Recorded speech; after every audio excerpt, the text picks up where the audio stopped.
Today, find out how your job is literally being saved by this organization. Literally.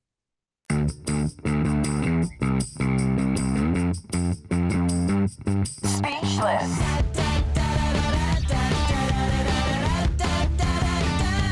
Speechless.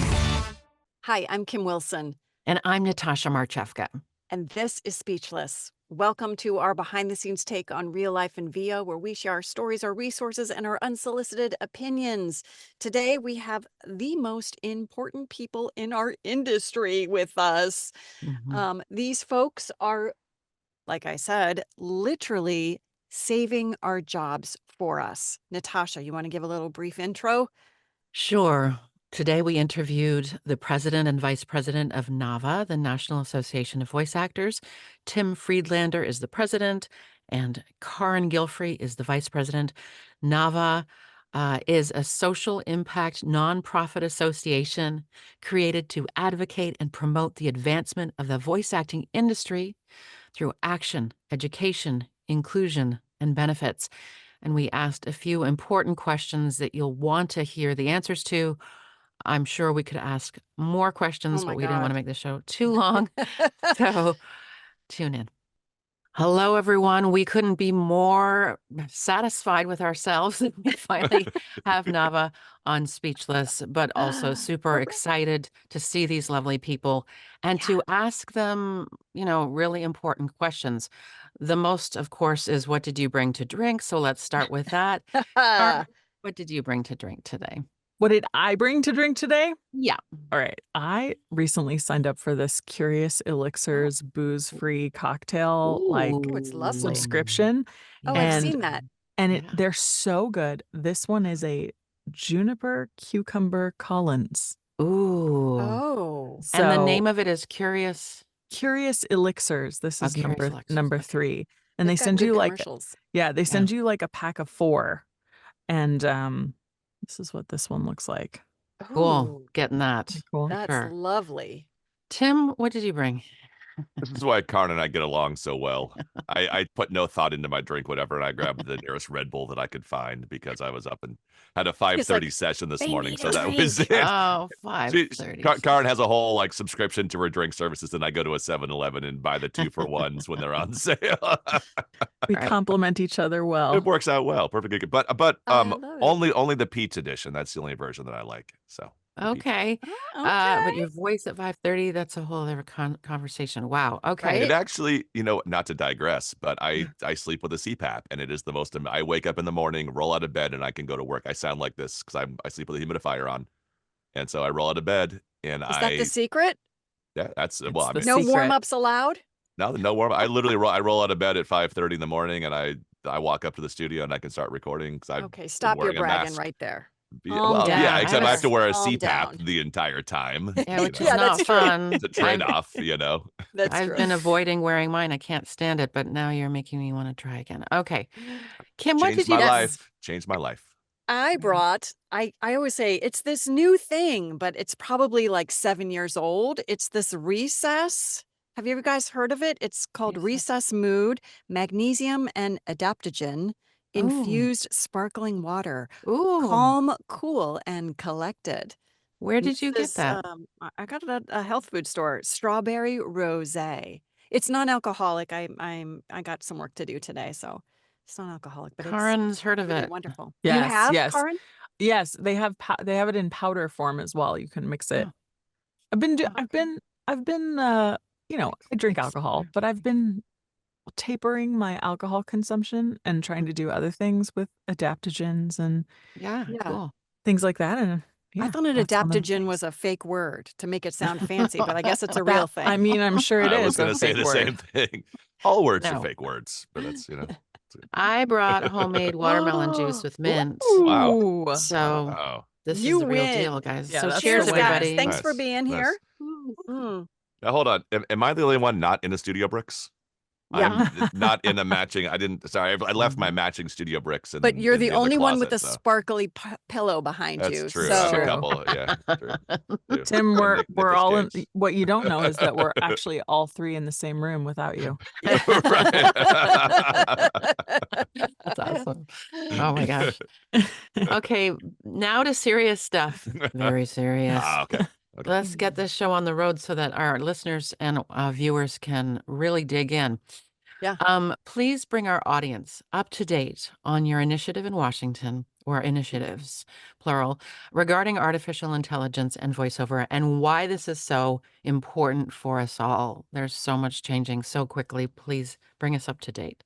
That there is. Karen, you want to update on the no fakes, and then I'll update on the rest of the stuff Sure. we've been doing and what Right. else we were doing in DC. Yes. So, we have been, so let's just start from the very beginning, and it's a very good place to start, as Julie Andrews would say. There are no federal laws that give each individual person copyright over their own voice, essentially. You don't own the rights to your own voice federally. So it has been our mission at NAVA to make that a reality. And there are two bills that we are very excited about that seem to have a lot of bipartisan support: the No Fakes Act in the Senate and the No AI Fraud Act in the House.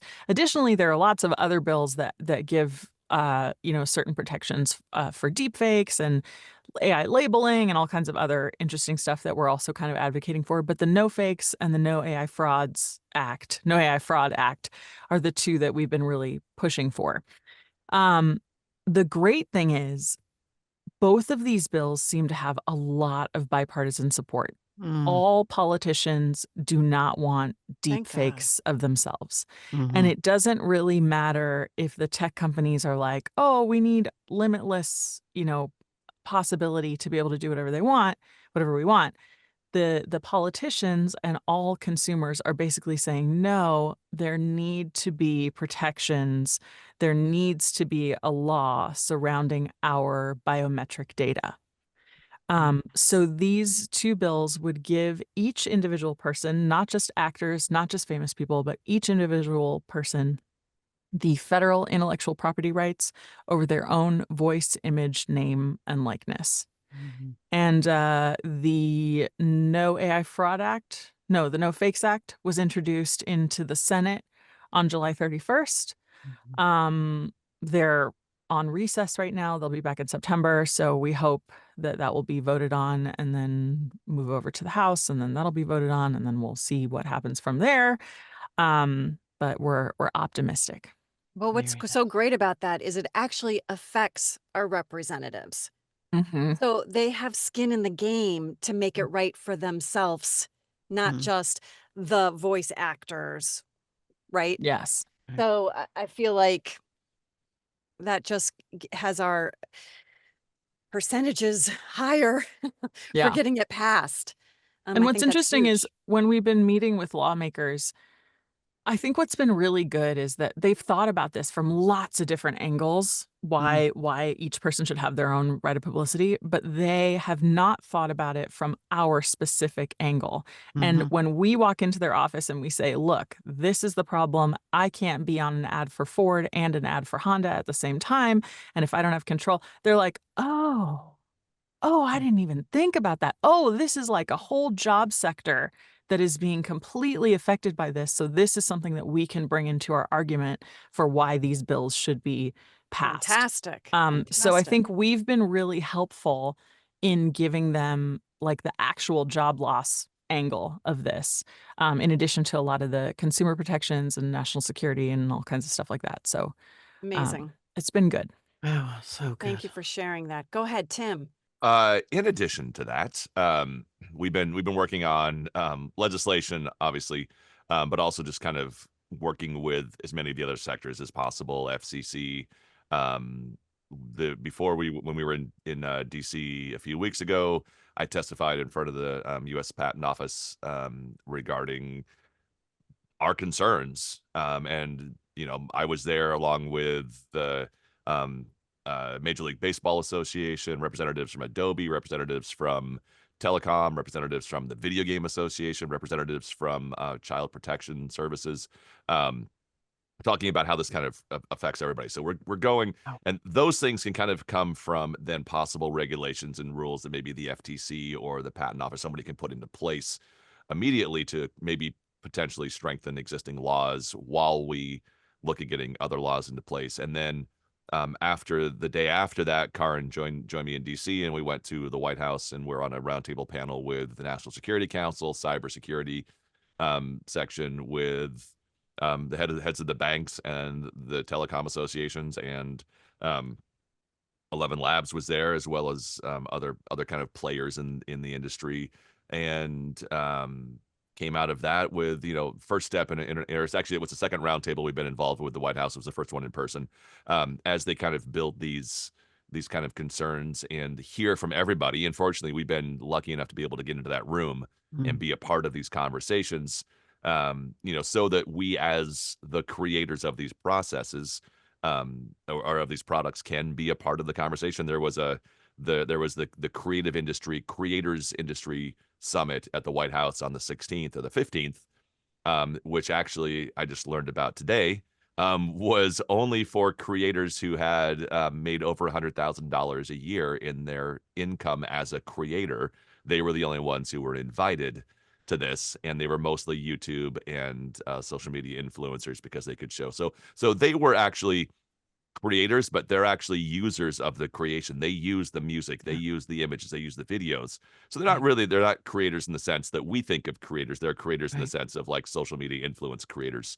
So all of this is kind of happening. So we're trying to have this discussion of saying there's a difference between a creator, like we do, where we are creating the characters and the performances, and then the creators who are creating YouTube content and using our material and using our voices and using the images. So they might be called creators, but they diverge, and we have a different perspective on this than other creators in other areas do. So when you said that you were at this round table with Mhm. like banks and 11 Labs, Mhm. what was their position on that? Are they coming alongside of you guys with the same opinion, or are they having difference of opinions, defending their? The opinion, I think there is agreed upon opinion that there is danger and that we should be concerned about this, and that something should be done. And then Mhm. I think from there, how it's done and what exactly should be done is where the disagreements kind of come into play. But I don't think Karin, I don't think we've really run into anybody, at least in our conversations, that has been, we shouldn't have any protections in place. Okay. Right? No, I don't think so. Even the AI platforms Yeah. are like, yes, please tell us what the regulations are, Right. so that we can, get ahead of it. If the laws are coming, we want to be sure that we have everything in place so that when the laws happen, we'll be ready on day one. And then second, there are certain companies that are acting in a more ethical way than other companies, and they are frankly behind the ones that are acting unethically. And if there was kind of a level playing field and rules for everyone to follow, if everyone's playing by the same rules, then every individual company has the same ability to, succeed regardless of how they operate, because they're all operating by the same rules. Mhm. Right now, 11 Labs just lets anyone clone anything, and all you have to do is check a little box that says I have permission to do it. Right. And there are no legal ramifications. There's really nothing. And there are other companies that have more I don't know, lockdown voice cloning systems, but those companies are not nearly as popular or well known as 11 Labs, because they're not as easy to just do whatever you want on. Mm. Mm. So, yeah, the playing field is not level. Level. Wow. So this is huge. And again, from all voice actors, I say thank you so much for the Yes. effort, time, sweat, blood that you have contributed to our industry. My It's you guys who are making heavens. this possible. Anything that you're waiting for or that's coming up in this regard? What's the next step for you guys? I think one thing that we all need to really advocate for loudly on social media is consent to create synthetic voice uh voices, versions of our voice. Um we have a lot of ideas on how to do that, but the security has to happen at the point of creation. Mhm. The other thing is, we, in this regard, our AI writer, when was the latest new version? published, Tim? It's been a few months with Been a the couple months. instructions. Yeah. Yeah, we keep kind of updating it to make it better, hopefully, all the time. So if you have an old version of the AI writer, you can use a new version of it now. Nice. Even if the company that you're working with doesn't want to sign an AI writer or add the language into your contract, at least you've opened up the topic so that they know that you're not totally comfortable with them just taking a pickup from the sound files that you made, if they put it into some kind of synthetic voice generation tool and put a pickup into your file without your permission, Right, right. and we've been seeing that more and more now. What Going have you so been far, seeing? we've been seeing people doing a video Yeah. and then they go to watch the video after it's been finished and they're like, wait a minute, I didn't say that line in this video. And they ask the engineer, and the engineer is like, oh, yeah, I didn't want to bother you. So I just made a synthetic version of your voice and put it into the video. Isn't that cool? Oh my gosh. Wow. Oh And the voice my. actors are like, no, because No. the problem is not just, oh, I didn't get a pickup fee. Whatever. That's like $100, $200, Right. whatever. Not a big deal. That's not the problem. The problem is, what synthetic voice generation platform did you put my voice on? Do Right. they now have my voice forever? Does this company now have a version of my voice that they can use for all future videos? Are they thinking that if they want to redo a video and change the name of the brand, they can just change it from Wells Fargo to Bank of America and now they have a brand new Oh spot running? my Which God. which has happened. Oh, We've had Josh, what's Josh's last name? Anyway, he has a whole TikTok Oh, series. Joe. Joe. Yeah. Yep.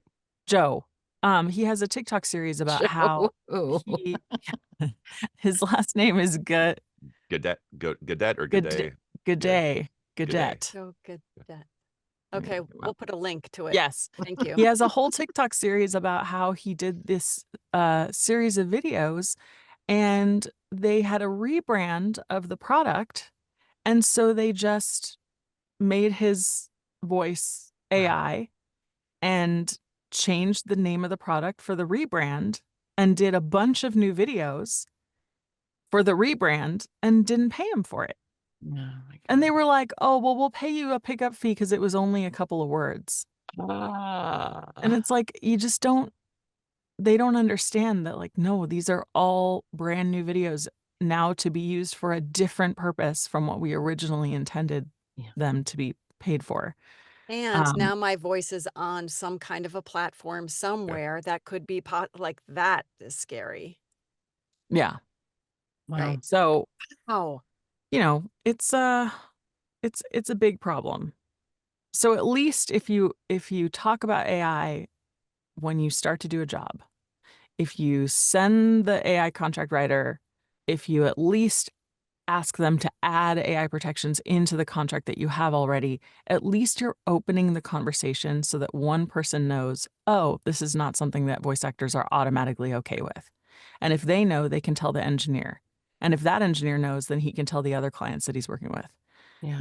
It's about spreading the information that consent is extremely important and that this is not just a tool that anyone should be able to use willy-nilly. 11 Labs makes it seem like, because it's so easy to use, that everyone should be okay with it. Right. But everyone is not okay with it. So, Wow. Okay. So educating us today, as usual.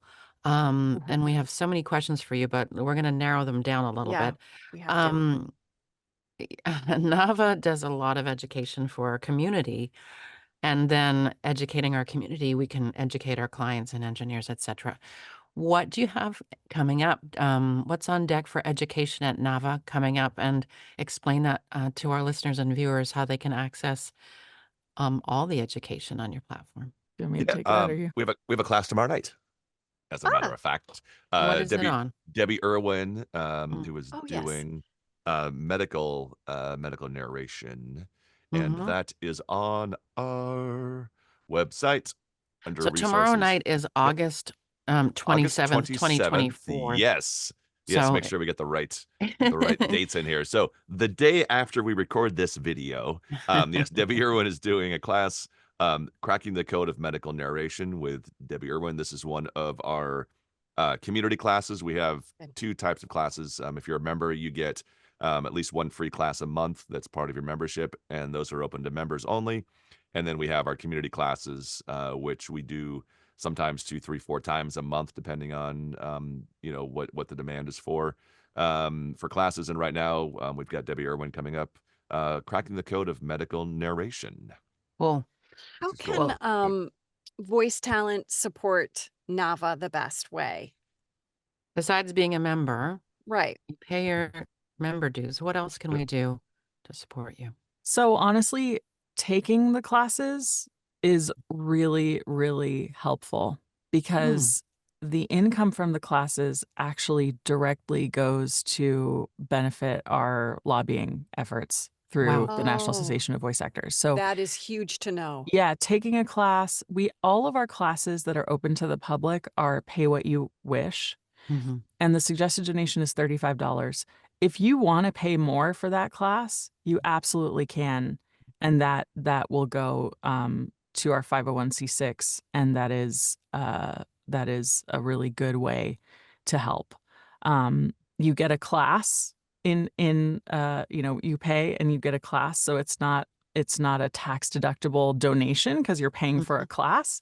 But it's a business expense for sure. Yeah, absolutely. So that's really helpful.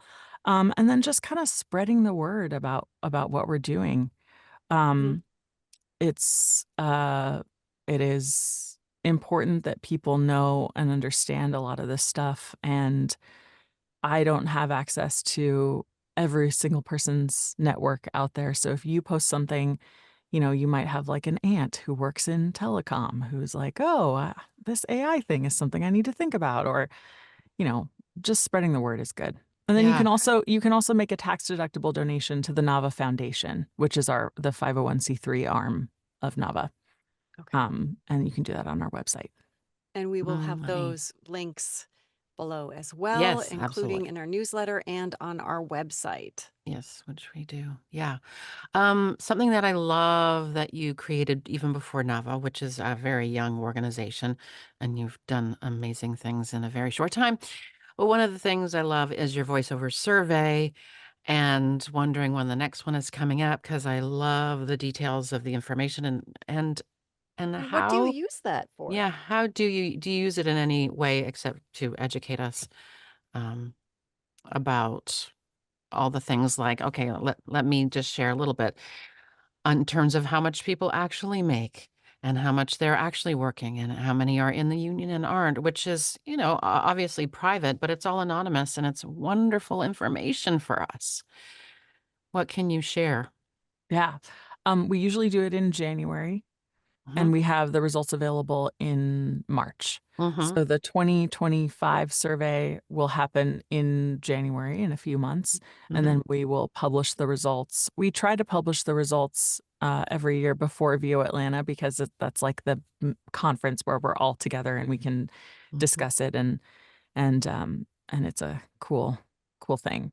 Mhm. Um, do you want to talk about how we use it in DC, Tim? Yeah, I mean, we definitely reference it a lot for demographic purposes. We talk about, one of the interesting things that's in that is that, the large amount of people who are not in LA or not in California and New York, especially when we're discussing, with politicians who are not California and New York politicians, say this is not just something that affects people outside. This actually affects your constituents, people that are in your country, or in your state. We use it a lot for, especially when we talk about job loss for AI. We use some of the information from there when we're talking about tangible job loss, which in this case, 12% of the people who had done the survey said they had lost jobs to AI. Mm. Knowingly. Knowingly Knowingly, lost yeah. work to AI. But then and as we break down that information even further, of those 12%, 80% were identified as people of color. So Oh of my those who gosh. are losing jobs, 80%. It's just disproportionately affecting certain parts of the community within that job loss as well. So, having those tangible numbers, we can share that. Anything publicly available, we can share. So the Copyright Office has information on that. The Patent Office is use this resource, and that really, it's a difference between just saying, hey, I have some friends who say they've lost some work, and being able to say, here, we did a survey of 1,500 or 1,600 people who are in this industry throughout the United States, and these are some tangible numbers that we that we got.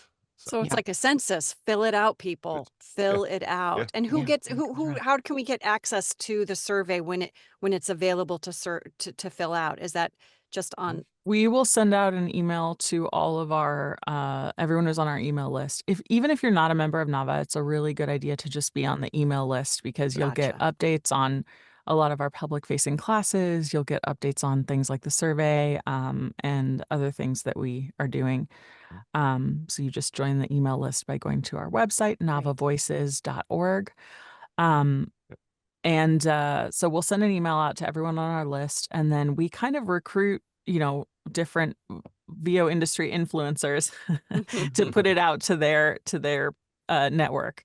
Sure. So we have just a bunch of people emailing it out. We contacted agents this year and had agents send it out to their Oh, good. rosters. Fantastic. And yeah, we posted all over social media. And of course, all of the people who take it are self-identified as voice actors. But I don't know why a person would want to take it if they weren't actually a voice actor. Right. Yeah. Right. So one more question for you. Your annual gala, I mean, you've had one, but it was clear by the gala that it needed to be It annual. I sells think it's a out can't miss evening. so fast. Tell us, share some info, please, because we are in August right now. This will Yeah. air in September, and the gala is coming up. And let us know how it supports you. And why? Yes. Yeah, share. I love the gala. It makes me so happy. Yeah. The tickets are sold out. We actually sold out in 12 hours Yes. this time, which was Yes, you did. crazy. And you sold more tickets this year too. Yes. So That's we incredible. sold out of 300 tickets, which is awesome. I think with all of the sponsors and special guests and our board members and everything, I think we'll be around 400 people this year. Right.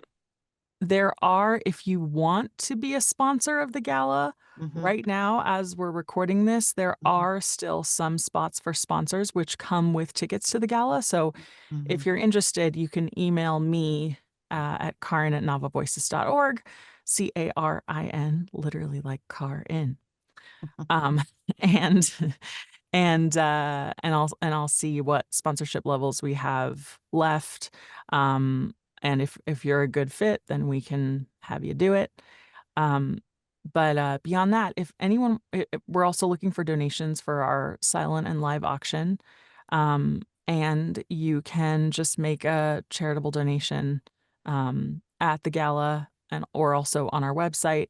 We are also planning, for anyone who can't come to LA or did not get tickets to the gala, we're also planning a virtual gala, which we did last year Yeah. and was really, really fun. So we will do that again this year, and tickets for that will go on sale probably in September, October, when we get a little closer. But we do like everyone dresses up and they bring Oh, nice. cocktails, and you get to watch watch the speeches and the live auction. And I think we had a dance party last year, Yeah. and like a best dressed contest. And so it was really fun, and everyone had a good time. Yeah.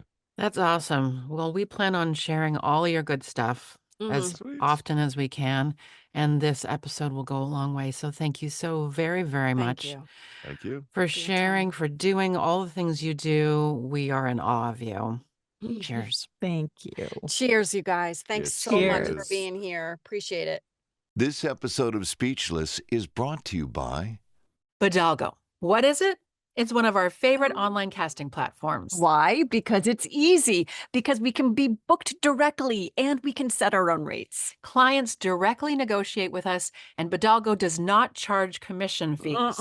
Commercials, corporate, podcasts, audiobooks, e-learning, and more. Professional. Award-winning casting. Outstanding results. We recommend. Are you a completely overwhelmed VO who needs to get some tasks off your plate? Need a second job but don't want to leave the industry?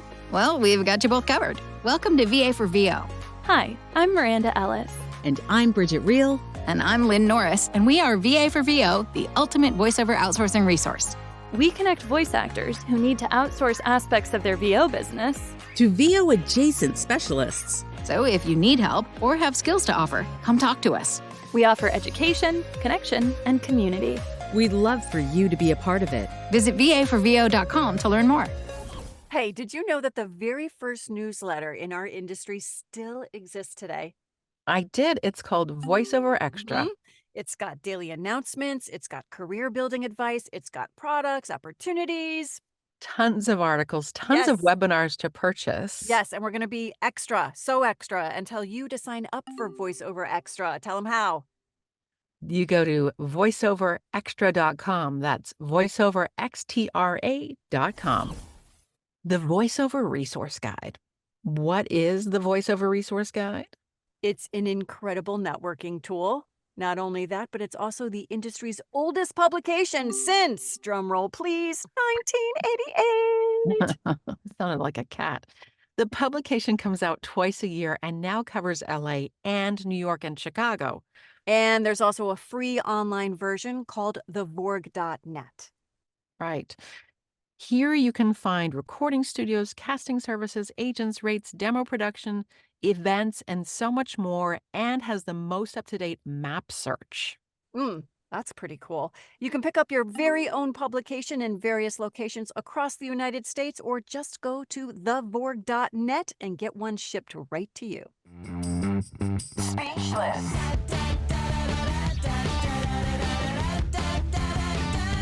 Speechless.